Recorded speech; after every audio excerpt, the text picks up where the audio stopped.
کہ یہاں پہ گولڈن ہینڈ شیک کی اسکیم بڑا عرصہ رہی اور ریٹائرمنٹ بینیفٹس جو ہیں وہ دے کے لوگوں کو فارغ کیا جا رہا ہے. اصل سوال یہ ہے کہ اسٹیل مل جو ہے وہ ایک مستقل بوجھ تھا قومی خزانے پہ.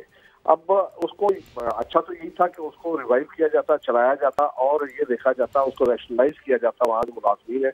لیکن جب کبھی ملازمین کے حوالے سے کوئی ایکشن لینے کی بات ہوتی ہے، چاہے وہ پی آئی اے ہو، چاہے وہ اسٹیل ملز ہو، تو وہ فوری طور پہ اس کو سیاسی ایشو تو بنایا جاتا ہے.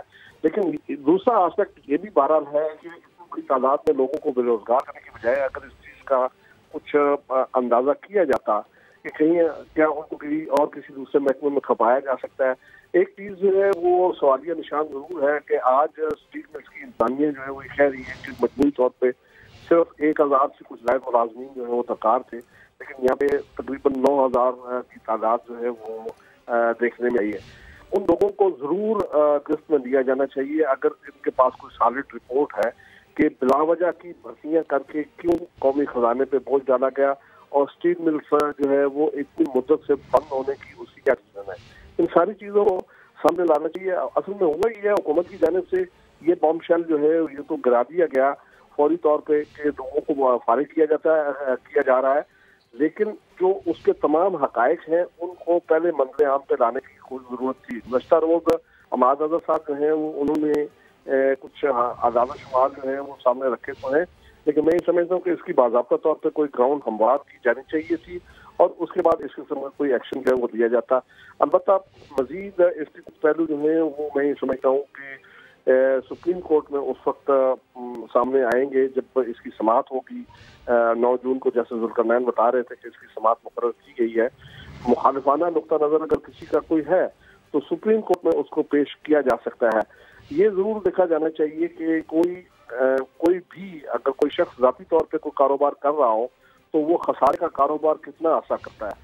عام طور پہ یہی دیکھا جاتا ہے کہ جب وہ بہت خسارہ بڑھ جاتا ہے تو وہ لوگ کاروبار ہی ٹھپ کر دیتے ہیں. یہ کاروبار ٹھپ ہوا ہے لیکن اس میں لوگوں کو جو تنخواہیں دینے کا عمل ہے وہ ایک جاری تھا اور میں یہ سمجھتا ہوں کہ ایک طرح سے وہ سرکاری وظیفے پہ، حالانکہ اس میں ملازمین کا قصور نہیں ہے، مل نہ چلانے والوں کا قصور ہے. مل چلانے کی کوشش کی جاتی تو وہ ملازمین جو ہے وہ کسی کام آتے، لیکن اس وقت صورتحال یہ ہے کہ مل بھی بند پڑی تھی اور لوگوں کو تنخواہ بھی دی جا رہی تھی.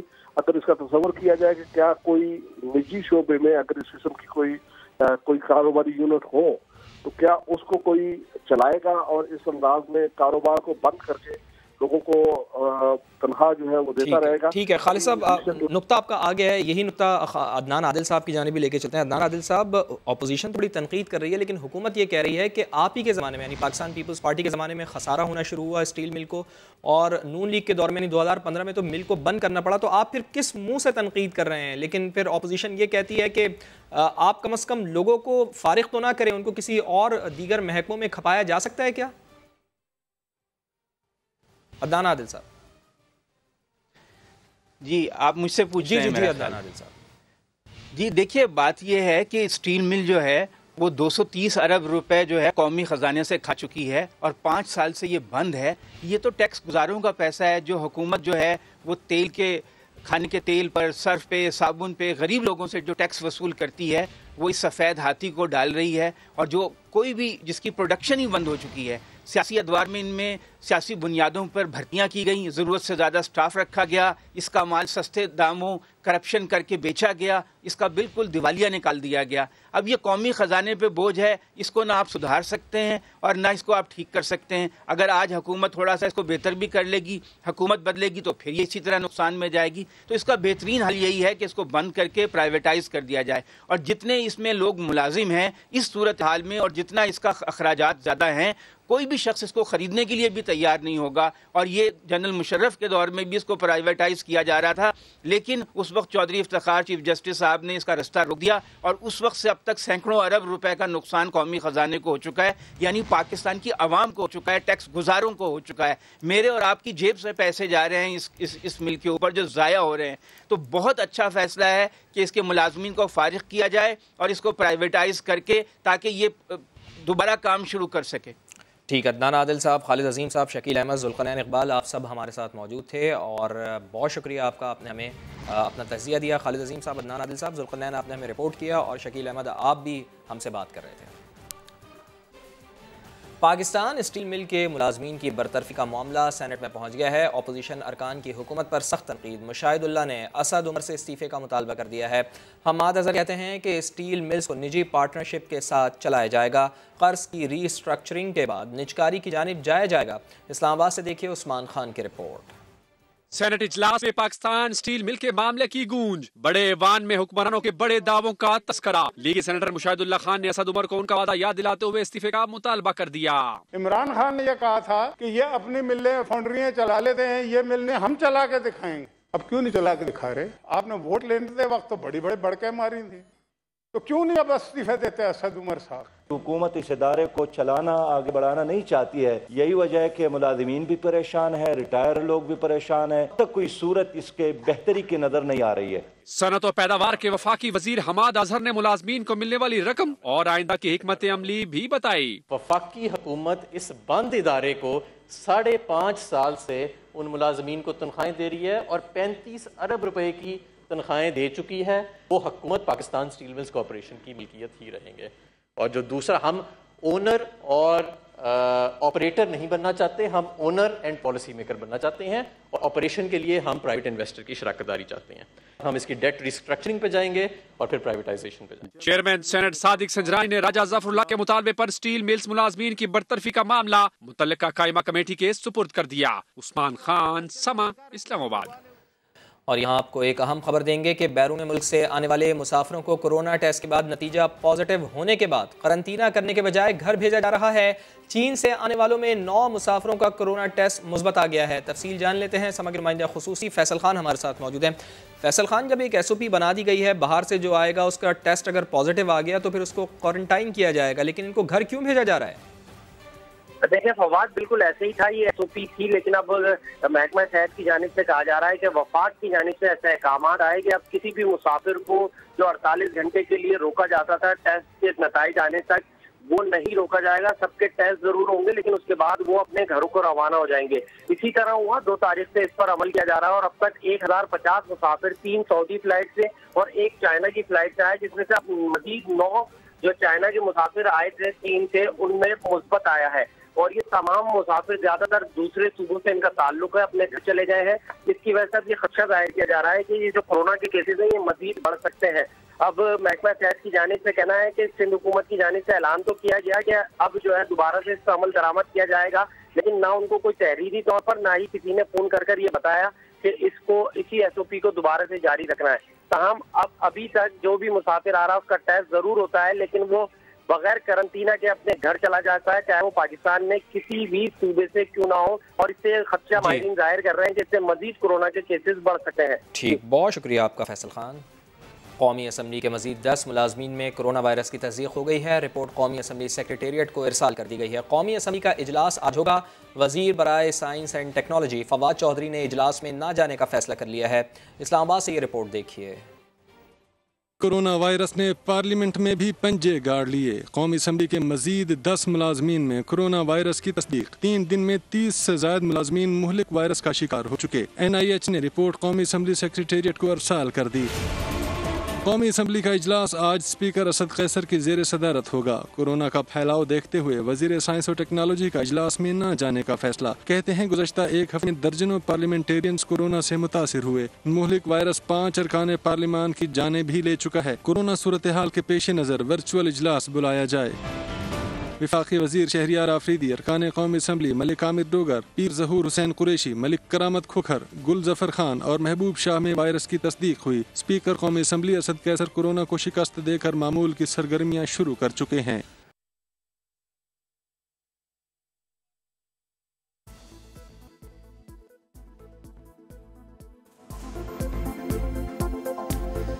مسلم لیگ نون کے رہنما میاں جاوید لطیف چودھری نثار علی خان سے متعلق نئے انکشافات سامنے لے آئے ہیں۔ سما سے انٹرویو میں کہا کہ چودھری نثار وزیر اعظم یا وزیر اعلیٰ بننا چاہتے تھے، اسی وجہ سے انہوں نے 18ویں ترمیم میں بھی رخ نہ ڈالا۔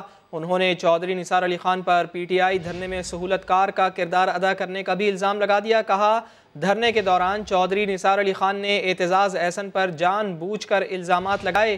جاوید لطیف نے یہ بھی کہا نون لیگ اگر فضل الرحمان کا بھرپور طریقے سے ساتھ دے دیتی تو بہتر تھا۔ ان کا کیا کہنا تھا، خود انہی کی زبانی آپ کو سنواتے ہیں۔ نے کہا تھا میں نے اس کو سہولت کار کہا تھا، اور یہ میں نہیں کہتا، پوری جماعت کہتی ہے اور پوری جماعت کو علم ہے۔ جب پریس کانفرنس کی چودھری نثار صاحب نے اعتزاز احسن کے خلاف، ان دنوں میں تو یہ ایشو نہیں تھا، ایشو بنایا گیا، اور پھر اسمبلی سے اس دن بائیکاٹ کر رہی تھی پیپلز پارٹی، جو جوائنٹ سیشن تھا، اور اس میں رات طے ہوا کہ چودھری صاحب سے کہا جائے کہ وہ ایکسکیوز کریں، اس طرح کی بات نہیں کرنی چاہیے، مگر انہوں نے انکار کر دیا، اور پھر طے ہوا کہ راجہ ظفر الحق صاحب جو چودھری نثار صاحب کی طرف سے گفتگو ہوئی ہے اس پر جو دل آزاری ہوئی ہے پیپلز پارٹی کی قیادت کی، اس پر ایکسکیوز کر لیں گے۔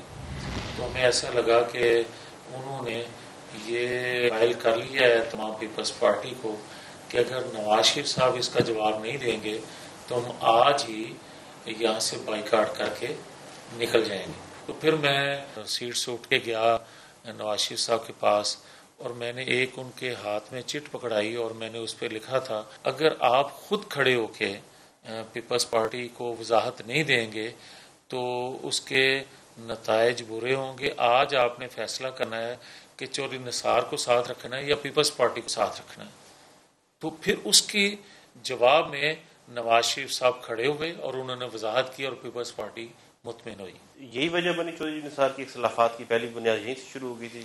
نہیں، جو اختلاف کی وجہ ہے نا وہ بڑی پرانی ہے، وہ خواہش ہے ان کی کہ نمبر 2 کب تک میں رہوں۔ مجھے ان کا خواہش تھی کہ یا صوبے کا وزیر اعلیٰ یا پرائم منسٹر۔ 18ویں ترمیم ابھی بھی منظور نہیں ہوئی تھی، تو چودھری نثار صاحب کے بطور اپوزیشن لیڈر کے اکثر پیپلز پارٹی کے ساتھ اجلاس کے دوران تلخی ہو جایا کرتی تھی۔ چودھری صاحب کا شاید یہ بھی تھا کہ نہ وہ منظور ہو اور نہ اگر اس وقت مولانا فضل الرحمان کا بھرپور طریقے سے ساتھ دیا جاتا، قوم کو ساتھ لے کر مسلم لیگ نکلتی تو بہتر تھا، مگر ایک فیصلہ آ گیا اور وہ ایک دوسرا نقطہ نظر تھا۔ پارٹی کا مشاورتی جو دائرہ ہے اس کو وسیع کرنا چاہیے۔ جب یہ نیب بنا تو مجھے اس وقت بھی بلایا گیا تھا، اور میں 2000 سے 2003 تک اس وقت ان کا آفس تھا تو میں پیش ہوا کرتا تھا۔ 3 سال میں دوسرے تیسرے دن جاتا تھا، یہی ایسٹ تھے جو آج پوچھے جا رہے ہیں اس وقت بھی۔ اور 3 سال بعد جب 2002 کے الیکشن گزر گئے تو 2003 آ گیا تو مجھے انہوں نے کلین چٹ دے دی کہ ٹھیک ہے یہ ہم مطمئن ہیں جو آپ کے ایسٹ ہیں، نیب کو کوئی مطمئن نہیں کر سکتا۔ انکشافات کر رہے تھے عدنان عادل صاحب بھی اسی پر ہمارے ساتھ موجود ہیں، ان سے تجزیہ لیتے ہیں۔ جاوید لطیف صاحب کا انٹرویو آپ نے سنا، عدنان عادل صاحب بڑے بڑے انکشافات انہوں نے کیے۔ انہوں نے کہا کہ چودھری نثار یہ سوچتے تھے کہ آخر میں کب تک سیکنڈ پوزیشن پر ہوں، وزیر اعظم بننا چاہیے مجھے یا وزیر اعلیٰ بننا چاہیے۔ اسی وجہ سے چودھری نثار علی خان نے 18ویں ترمیم میں بھی رکھنا ڈالا، چونکہ 18ویں ترمیم کی وجہ سے ہی میاں محمد نواز شریف تیسری بار وزیر اعظم بنے تھے۔ چودھری نثار نہیں چاہتے تھے کہ وہ تیسری بار وزیر اعظم بنے۔ چودھری نثار جو ہیں ان کی نون لیگ کے لیے بڑی خدمات ہیں اور خود نواز شریف کے لیے بڑی خدمات ہیں۔ نواز شریف آج جس سیاسی مرتبے پہ فائز ہیں ان کو پولیٹیکلی اسٹیبلش کرنے کے لیے چودھری نثار نے بہت اہم کردار ادا کیا ہے۔ تو اگر ان کی خواہش تھی کہ وہ چیف منسٹر بن جاتے تو کوئی ایسی غلط خواہش بھی نہیں تھی۔ وہ پارٹی کے سینئر موسٹ نواز شریف کے بعد رہنما تھے، اور کوئی اجارہ داری تو نہیں ہے کہ یہ کوئی پاکستان جاگیر ہے اور پنجاب جاگیر ہے شریف خاندان کی کہ وزیر اعلیٰ بھی شریف خاندان کا بنے گا، وزیر اعظم بھی شریف خاندان کا ہوگا۔ تو اگر چودھری نثار یہ چاہتے تھے تو انہیں وہ ڈیزرو کرتے تھے، ان کو یہ ریوارڈ ملنا چاہیے تھا۔ لیکن اس کے اوپر تو ان کے بہترین دوست شہباز شریف تھے نا وزیر اعلیٰ، وہ تو ان کو کیسے ان کے لیے کیسے خواہش رکھ سکتے تھے؟ وہ تو ان کے بہترین دوست ہیں۔ جی یہ بات صحیح ہے کہ شہباز شریف اور چودھری نثار بہت گہرے دوست تھے، لیکن اگر شریف خاندان میں ظرف ہوتا تو وہ ان کو پنجاب کی چیف منسٹرشپ دے سکتے تھے۔ لیکن یہ تو ایک مفروضہ ہی ہے نا، ان پہ الزام ہے کہ وہ ایسا چاہتے تھے، کوئی اس کا ثبوت تو ہمارے پاس نہیں ہے۔ لیکن یہ کہ چودھری نثار بھی کہتے ہیں کہ جب عمران خان کا دھرنا ہوا تو انہوں نے اس بات کی شدید مخالفت کی تھی کہ دھرنے کے لوگوں کو ڈی چوک میں آنے دیا جائے، مگر ان کی مخالفت کے باوجود آنے دیا گیا۔ تو اس میں تو دو مختلف قسم کے ورژنز ہیں، لیکن اب یہ کہ دیکھیے وہ اتنے اہم آدمی ہیں، ان کی سیاسی اہمیت، حالانکہ وہ خاموشی سے گھر بیٹھے ہیں، مگر ان کے ساتھ جو نون لیگ کے لیڈر ہیں چھیڑ چھاڑ کرتے رہتے ہیں۔ نواز شریف خود ان کے خلاف بیان نہیں دیتے ہیں، لیکن جو چھوٹے لیڈر ہیں، کبھی پرویز رشید ان کے خلاف بیان دے دیتے ہیں، کبھی جاوید لطیف دے دیتے ہیں۔ تو اسی سے آپ ان کی اہمیت کا اندازہ لگائیے کہ چودھری نثار اس حالت میں بھی، جبکہ وہ ابھی انہوں نے صوبائی اسمبلی میں الیکٹ ہو گئے، حلف بھی نہیں اٹھایا، ابھی بھی یہ سمجھتے ہیں کہ وہ اتنے اہم ہیں کہ ان کے اوپر تنقید کی جائے۔ میرا خیال ہے کہ چودھری نثار نے بھی کچھ کافی دیر کر دی۔ وہ اگر ان کے اختلافات تھے وہ پہلے ہی اپنی راہیں جدا کر لیتے نواز شریف سے تو اس حالت میں نہ ہوتے، لیکن چودھری نثار نے ایک بات ثابت کرنے کی کوشش کی کہ وہ ایک وزیدار آدمی ہیں، اپنے لیڈر کو مشکل حالات میں نہیں چھوڑ سکتے، تو اس لیے وہ خاموش ہو کر بیٹھ گئے، لیکن نواز شریف کی مخالفت انہوں نے نہیں کی۔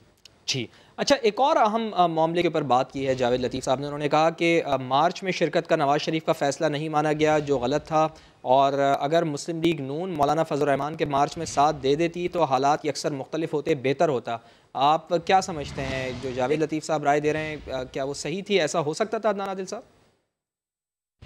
دیکھیے بات ہے کہ اس وقت تو چودھری نثار نہیں تھے نا جی، تو اب تو فیصلہ نواز شریف نے کرنا تھا اور شہباز شریف نے کرنا تھا۔ اس کا مطلب ہے کہ نواز شریف اور شہباز شریف میں اختلاف تھا اور پارٹی میں اتنی جان نہیں تھی کہ وہ اس وقت وہاں پہ جا کر فضل الرحمان کا ساتھ دیتے۔ اگر پارٹی اس پوزیشن میں ہوتی، اس کے پاس اتنی اسٹریٹ فورس ہوتی، اس کی آرگنائزیشن ہوتی تو وہ ضرور ساتھ دیتے، لیکن انہیں معلوم تھا کہ ہماری پارٹی کے تو 100 لوگ جمع نہیں ہوتے۔ جب نواز شریف بھی آتے تھے تو 100 سے زیادہ لوگ جمع نہیں ہوتے تھے۔ خود خواجہ آصف نے یہ بات اپنے ایک انٹرویو میں کہی، جو نون لیگ ہے اس کی پارٹی کا سٹرکچر ایسا ہے، اس کی آرگنائزیشن ایسی ہے، اس کی سپورٹ بیس ایسی ہے کہ اسے ووٹ تو مل جاتے ہیں، لیکن وہ اسٹریٹ پالیٹکس نہیں کر سکتی۔ اگر فرض کریں کہ یہ ساتھ دے بھی دیتے فضل الرحمان کا، ایجیٹیشن ہوتا، وہاں پہ لاٹھی چارج ہوتا، آنسو گیس ہوتی، دنگا فساد ہوتا، تو کیا اس سے حکومت الٹ جاتی؟ خود عمران خان نے اتنے طویل دھرنے دیے تو اس سے تو حکومت کبھی نہیں گری نواز شریف کی۔ نواز شریف کو اگر ڈپوز کیا، وزیر اعظم کے عہدے سے ہٹایا تو سپریم کورٹ نے ہٹایا۔ تو یہ سمجھنا کہ اسٹریٹ ایجیٹیشن کر کے کوئی حکومت گرائی جا سکتی ہے، نہ تو ملک کے لیے مفید ہے اور نہ یہ ممکن ہے۔ خود عمران خان نے بھی یہ کر کے دیکھ لیا ہے اور یہ ممکن نہیں ہے۔ بہت شکریہ آپ کا عدنان عادل صاحب، آپ تجزیہ دے رہے تھے، بہت شکریہ آپ کا۔ معاون خصوصی شہباز گل میڈیا کو بریفنگ دے رہے ہیں، آپ کو لیے چلتے ہیں۔ دفعہ ہے ہم تینوں آپ کے سامنے بیٹھے، ہمارے تینوں کا کوئی پولیٹیکل بیک گراؤنڈ نہیں ہے، ہم تینوں کسی ایسی فیوڈل فیملی سے نہیں ہیں، اور ہم تینوں آپ کے سامنے بیٹھے ہیں اس چیز کی نشاندہی کہ نہ صرف ہمیں ریپریزنٹیشن ہے بلکہ ہماری بات سنی جاتی ہے، اور ہم آپ کے طبقے میں سے ہیں، آپ کی بات سنی جاتی ہے۔ تو یہ پرائم منسٹر کا جو پورٹل ہے اس کے بارے میں جو پرفارمنس ہے اس کی آپ کے سامنے رکھنا چاہتا ہوں۔ اس مہینے کی کوشش کریں گے اس کو ہر مہینے آپ کے سامنے رکھوں میں، آپ 9 آنورڈ، لیکن اس مہینے کی میں آپ کے سامنے اس کی پرفارمنس جو ہے وہ رکھنا چاہتا ہوں۔ اوورآل اس دفعہ بتاتے ہیں، اگلی دفعہ سے مہینہ وائز آپ کو بتاؤں گا۔ تو کمپلینٹس تو پہلے بھی چلتی رہیں، لیکن اب آپ کو اس کا پروسیس بھی تھوڑا سا بتاتا ہوں کہ جب کمپلینٹ کوئی سالو نہیں کرتا تو اس کے ساتھ کیا کیا جاتا ہے۔ ٹائم تھوڑا کم ہے تو میں کوئک کروں گا۔ تقریباً ٹوٹل جو کمپلینٹس ہیں ابھی تک وہ 22 لاکھ موصول ہوئی ہیں، جس میں سے جو ان لینڈ ملک کے اندر سے کمپلینٹس ہیں وہ 94% سے تھوڑی اوپر ہیں، جو اوورسیز پاکستانیز نے کی ہیں وہ کچھ 5.5% کے قریب ہیں، اور جو فورنرز نے کی ہیں، جو پاکستانی نہیں ہیں، جو فورنرز ہیں، انہوں نے جو اس پورٹل پہ کمپلینٹس کی ہیں وہ 0.32% ہیں۔ پنجاب کی اب یہ اس کی ڈویژن تو میں آپ کو بھی دے دیتا ہوں ڈاکومنٹ، وہ آپ کے سامنے آ جائے گا، لیکن جو ریزالوڈ کمپلینٹس ہیں، پہلے میں آپ کو پروسیس بتا دوں کہ جب ایک کمپلینٹ آتی ہے تو 21 دن کا وقت اسے دیا جاتا ہے، 20 سے 21 دن کا کسی بھی آفیسر کو کہ وہ اسے ریزالو کر دے۔ مثلا اگر آپ کو فرد لینی ہے، آپ کو ڈومیسائل لینا ہے، تقریباً 7,500 شکریہ تقریباً 7,500 ڈپارٹمنٹس ہیں پورے پاکستان میں جن کی کمپلینٹس پورٹل کے اوپر آ سکتی ہیں۔ اس کی ڈیٹیل پورٹل پہ ہے اور وہ کسی ٹائم ایکسپلین بھی کر دیں گے۔ ان 7,500 ڈپارٹمنٹس میں شناختی کارڈ ہے، آپ کا جو بلدیہ کا نظام ہے اس سے ریلیٹڈ ہے، کوئی بھی جو آپ کی بیسک ضرورتیں ہیں عوام کی ان سے ریلیٹڈ ڈائریکٹ آپ پرائم منسٹر کے پرائم منسٹر آفس میں اپنی آواز بلند کر سکتے ہیں۔